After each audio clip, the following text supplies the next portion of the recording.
حاضرین جلسہ السلام علیکم۔ امید کرتا ہوں کہ آپ سب خیریت سے ہوں گے۔ میرا آپ سے مخاطب ہونے کا مقصد ہے کہ میں آپ کے سامنے ایک تقریر پیش کرنا چاہتا ہوں۔ امید ہے کہ آپ غور سے سماعت کریں گے۔ روشنی کے امین ہے آقا، روشنی کے امین ہے آقا، روح میں جبین ہے آقا، صرف ایک قوم کے نہیں، صرف ایک قوم کے نہیں، رحمت للعالمین ہے آقا۔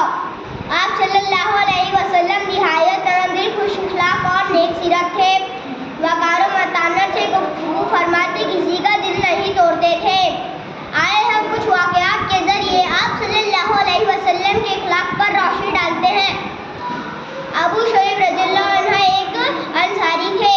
بازار میں ان کے غلام کی گوشت کی دکان تھی۔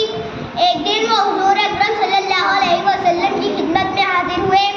حضور علیہ صحابہ میں تشریف فرما تھے۔ چہرے انور سے بھوک کا اثر ظاہر ہو رہا تھا۔